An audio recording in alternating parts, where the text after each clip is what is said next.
Welcome to EO Talks, Eastern Oregon's very own talk show, only here on EO Alive. Hey, Eastern Oregon, thanks for jumping in with us today. You probably saw our weather cam, and it's beautiful here in La Grande today. And take a few minutes, get outside, enjoy it while you can, because who knows when it's going to rain or snow soon. But if you're ever interested in the downtown weather, you can always look at our weather cam on EO Alive TV website. So as always, it's nice to be joined with Carrie Brajati here. And Carrie, thanks for jumping in with us and talking about some of these topics that we have like hammered to death over and over again. So I think you mentioned your kids are going back to in-class learning next week, and I'm sure you're kind of relieved by a little bit of that. Yeah, I know that there are lots of parents that have been eagerly awaiting students returning to in-person instruction, and I know we're expecting there to be a change in La Grande School District next week that our K through 6 students are going back in person. So it's a pretty big change, and I know there's a lot of benefits for students to be in the classroom. So really looking forward to the fact that our students have that opportunity. Good. And as always, our audience, you folks have the opportunity to put questions in the Facebook comments, and hopefully we can address some of those questions if they haven't been addressed before, or if you need to be reminded about that. So, of course, the big news, Carrie, is vaccinations, and one of the things I know that we need to talk about is herd immunity and how vaccinations fit into that. Why don't you talk about herd immunity first, and what does that look like? What are the numbers to get there, and so on and so forth?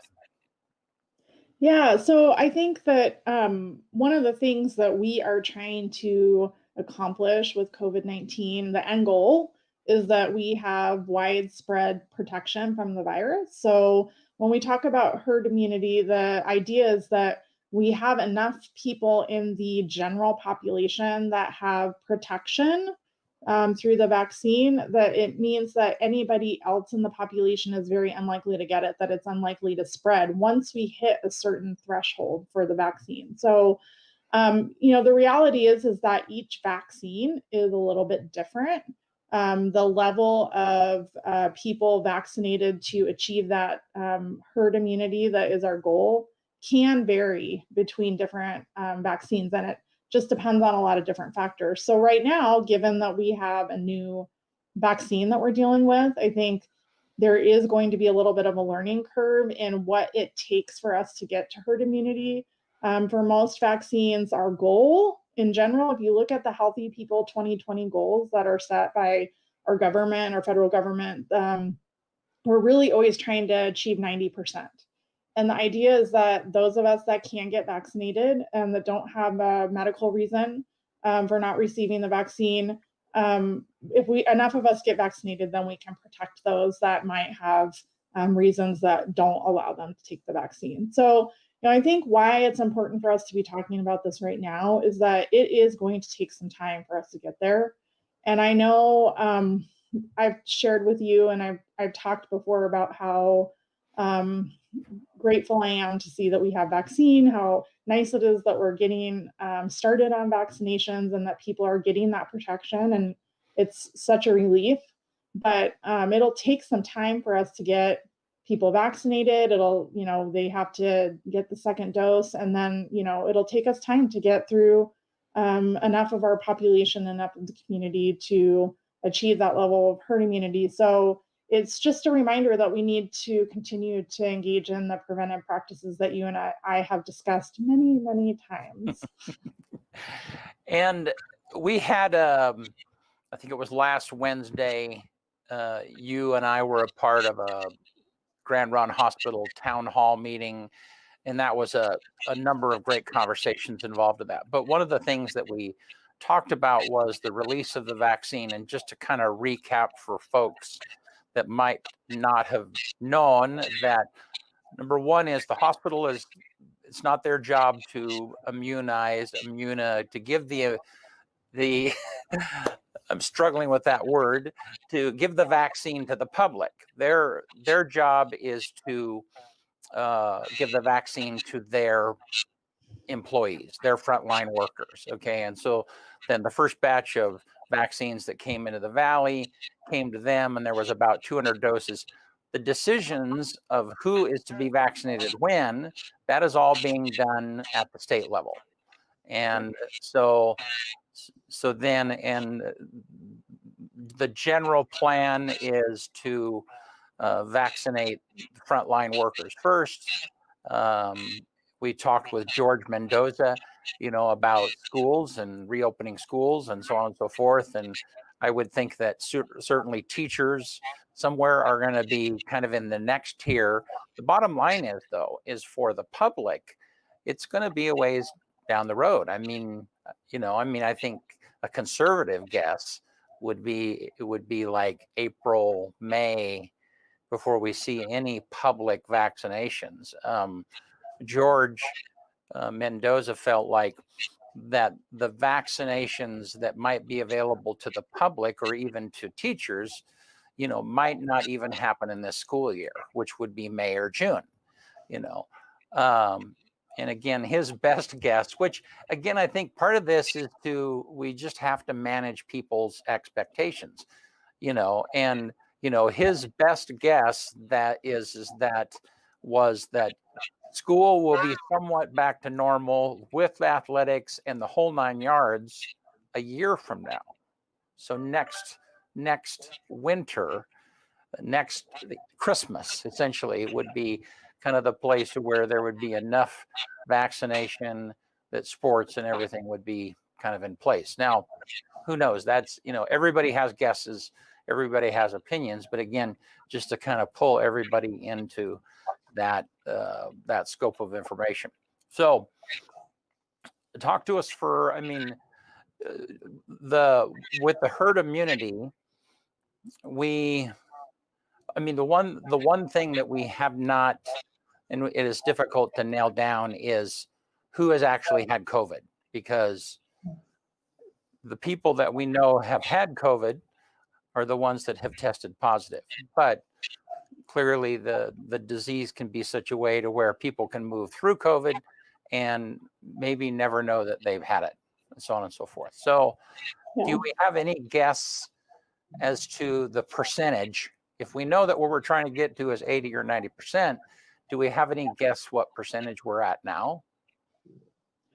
No, and I think what we don't know, and I'm really glad you brought up the number of people that have had COVID-19 and the number of people that may have been unknowingly in contact with somebody that had COVID-19 and developed some antibodies or, immune response or had the virus unknowingly, because we do know that quite a few people can have COVID-19 and not even be aware of the fact that they had it. But again, is the fact that this is a new virus that we're still studying and learning about and doing research on. We don't know what kind of immunity becoming ill with COVID-19 offers you. We don't really know if you were to go get a test to see if you had antibodies in your system. We don't really know whether or not that tells us anything about your ability to not get it again, or, not give it to other people if you get it again. There's so many unknowns right now. So, really, aside from the preventive practices that we've been engaged in, that, staying home if you're sick, really, really completely staying away from other people. Right now, our best protection is to give you the vaccine, which has been studied pretty extensively.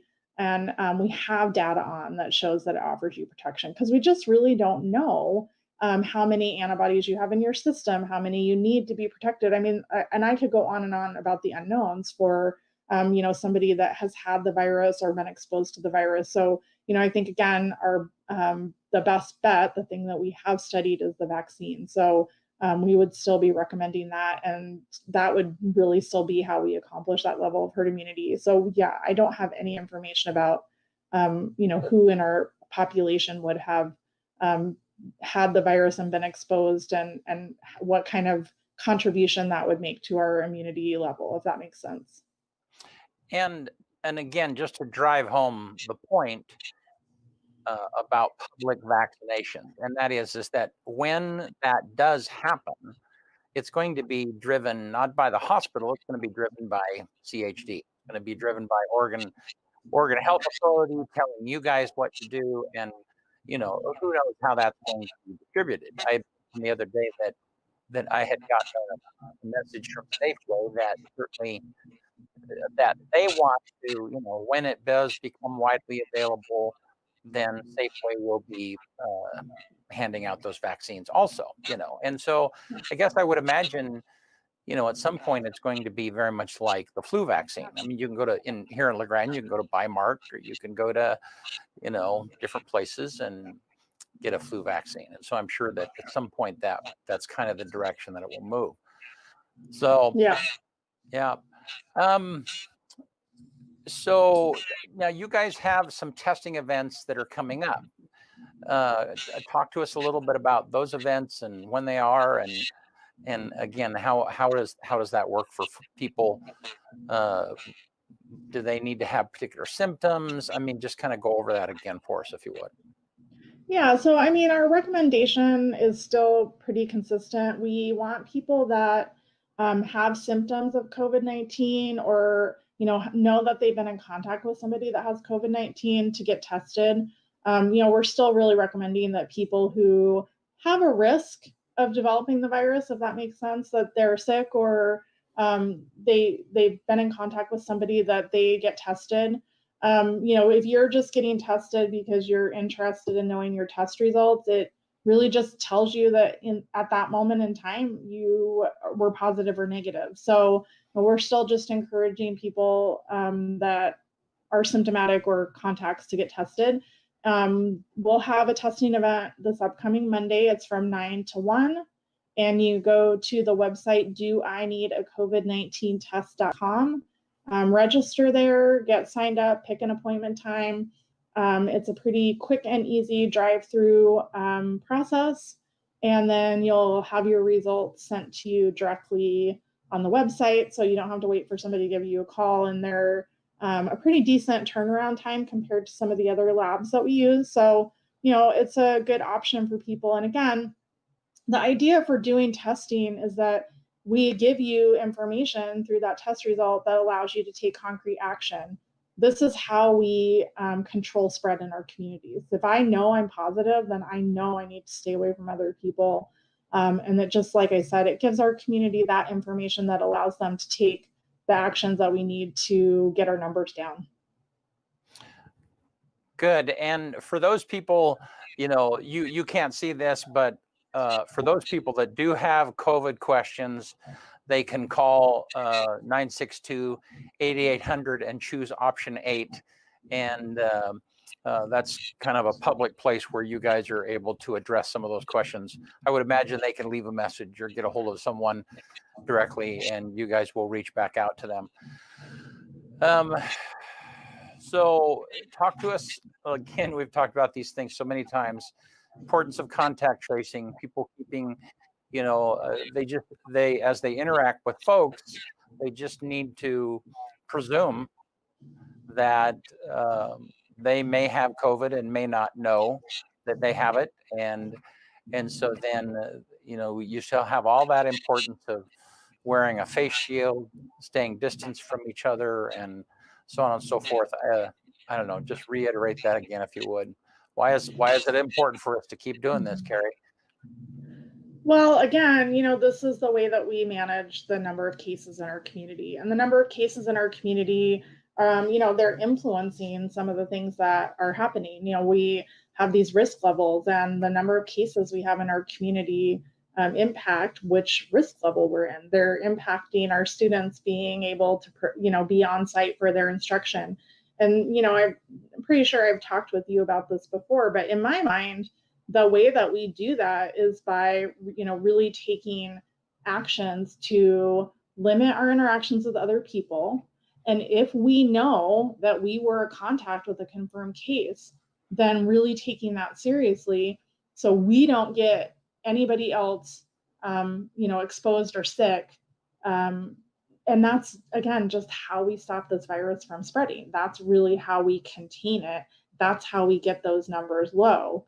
And so, I went into the office yesterday, for example, for a little while, and when I'm out and about in the world, like, I do everything I possibly can to not have any contacts on my contact list, just in case I have COVID-19. Like, when the public health investigator calls me and says, I need to know who you were in contact with over this period of time, like, I want the answer to be only my household members. I don't want it to be anybody else. And I feel like, again, if I'm really confident in that, then I will stop it with me. It will not go any further. And, also, if I have a contact, then they can know that they were exposed to me. And so, I understand that it can be really hard to have to, tell public health that you have a contact, or even to tell your contact yourself that, they may have been exposed to COVID-19, but giving them that information allows them to take action so they can protect other people. If you know that you were a potential contact to somebody that had COVID-19, then you really know you probably shouldn't go certain places or visit certain people or be interacting with others to, again, stop the spread, which is what we're trying to do, keep our case counts low. And I think one of the things that is important that you and I have also talked about before is that we have resources available to help people make this possible. I know it can be a real hardship for somebody to have to quarantine for 2 weeks. That means that you may not be able to go to work, reduces your income. You may need additional supports. Like, not everybody has somebody that can go pick up their medicine or go get their groceries for them. You might need help with your bills. So, we have our wraparound services that are ready and waiting to help people so they can take that action to stop the spread, keep our numbers low. Yeah. And that's so helpful for people that might have that. And you can't see this, but that information is up on the screen so people can reach out. And it's kind of funny because you and I saw each other in a store. It's been several weeks ago, and it was a cold day, and you had a hat on to here, and you had sunglasses. No, I don't. And you had a mask. All I could see with your eyes. And for just a brief minute, I could see you. When you saw me, you smiled, and it's like, okay, I think I know. And like, oh, that's Carrie. It was so funny because you and I have not seen each other hardly at all. But yeah. So and it's just practical stuff. I was around people during the holidays that I'm not normally around. So then when I came back, even though we're in a very small office,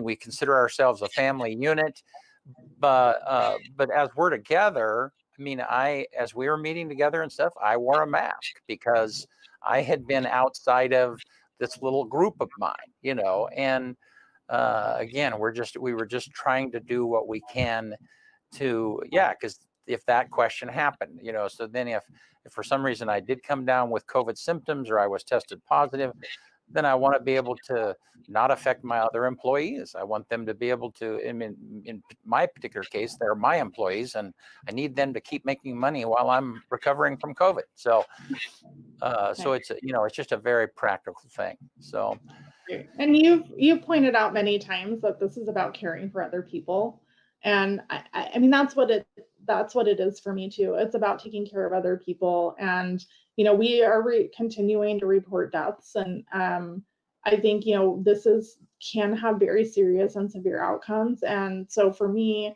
it really is about taking that step that I can take to keep others safe in our community. I genuinely care about Union County. I genuinely care about my community.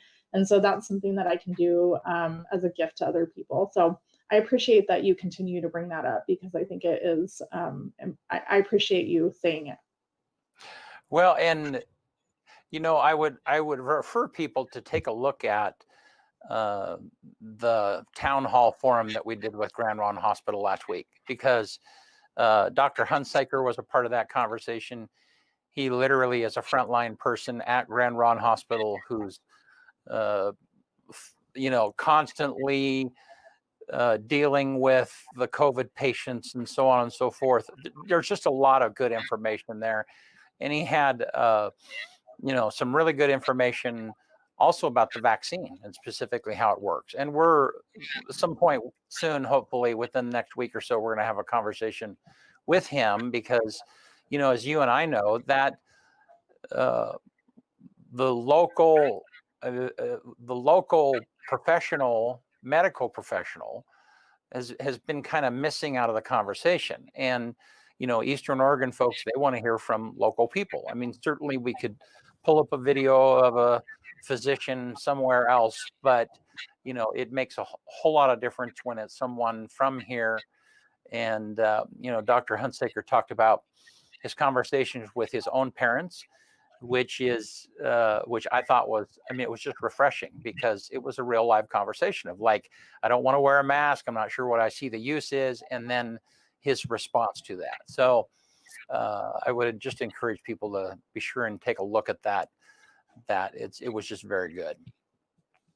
Yeah, and I think that the county may have some information on their website. I was just trying to look really quick. I try not to go and search the internet while you and I are online, but yes, but because I actually think that because this is available on the Union County website, I really would like to let folks know about it.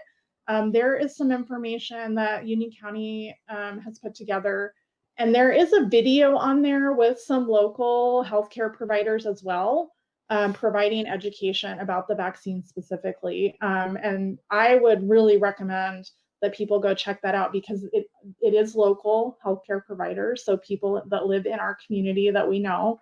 They provided such great information that I continue to reference it. I learned a lot from it myself, and this is I've been living this for quite some time. And I learned a lot from them. And I have found that hearing different people talk about the vaccine specifically and how it works, it's a pretty fascinating mechanism for vaccinating. And just I've heard multiple providers or physicians talk about it, and it's been really helpful for me. So again, I just think the more information people can see, the more informed they will be, and they can make a good decision for themselves and their families. Good. And we'll post that link in the comments too, so then people can find that information. So, well, good. Well, thank you. So now there's been some conversation that we have moved risk levels, and I think that was inaccurate. I don't know. Talk to us about risk levels and what it takes to actually move to a different risk level.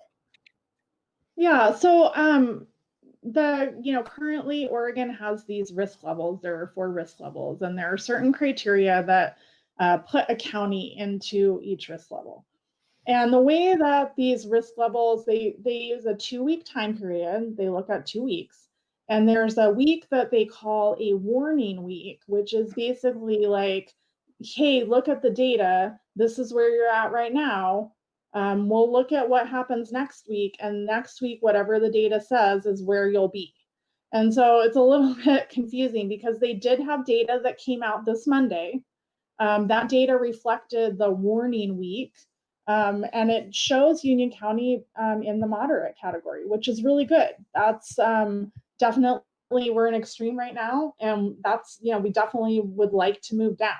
And so based on the data that was collected during that warning week, we could potentially move down to moderate.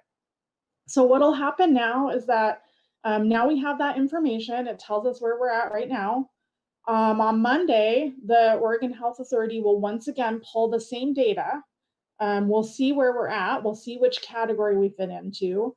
And then if we are in a different category, based on the data that they pull on Monday, we will move into that different category starting, I believe, the following Friday.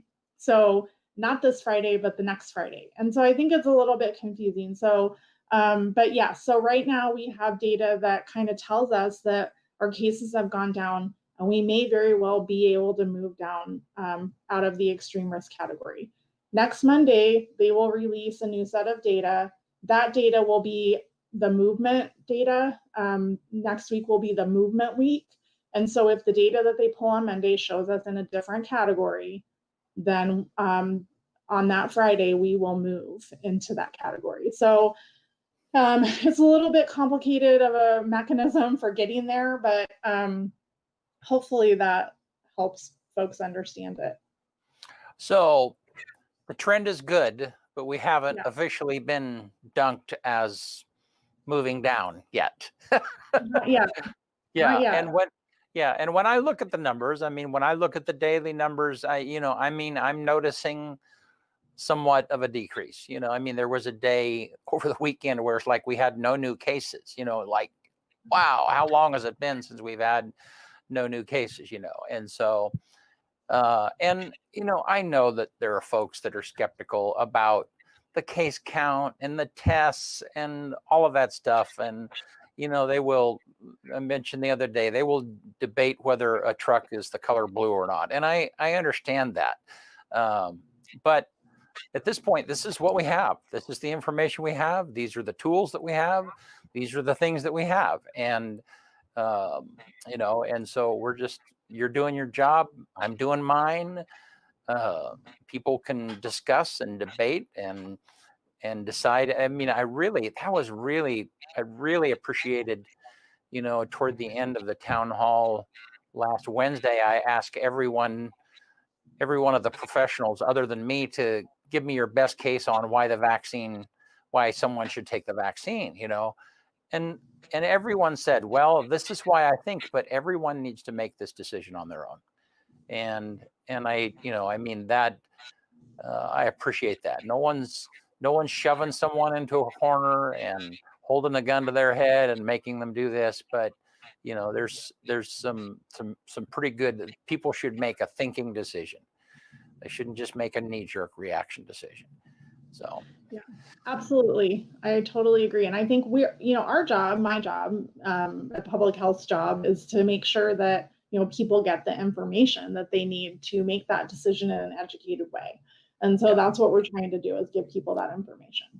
Yeah. And again, I appreciate you were real the other day. I mean, you always are, but I mean, the other day you said, yeah, I've kind of been on the maybe fence. And as we get into this, you're more convinced of the safety of it. And, and so I just, we need real conversations. That's what we need. And people are so tired of information via meme or whatever the case might be, that, we just need a real live conversation, a connection. So I appreciate that.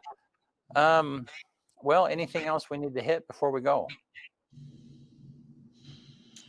Yeah, every time you ask me that, I draw a blank. I think that I'd like to make sure people remember, and I'm sure it's in the comments, that, we have a COVID-19 website. We also have a COVID-19 vaccine website. And so I just really encourage people to take advantage of those resources for getting information and getting their questions answered. I also want to say that I understand there are a lot of folks in our community that are really eager to get vaccinated. I mean, we're being contacted by lots of folks that want to know when it's going to be their turn. And we will definitely make sure that we let you all know through the various mechanisms that we talk about here each week when it's time. And I think, that the timeline we don't know what the timeline will be. A lot of it will depend on how much vaccine we get. It'll depend on how many people take the vaccine and the various priority groups that the federal government and the Oregon Health Authority has set out. So, it can be a variable process. So just keep checking in on our website. We do try and put updates on our Facebook as well, but we'll make sure that we get the word out. So when it's people's time to get vaccinated, that they know. And with that, I will add that, in my opinion, nobody's paying me for it, so that's exactly what it's worth. that it's going to be a while. I mean, the reality is that I don't think that public vaccinations are going to be available for COVID-19.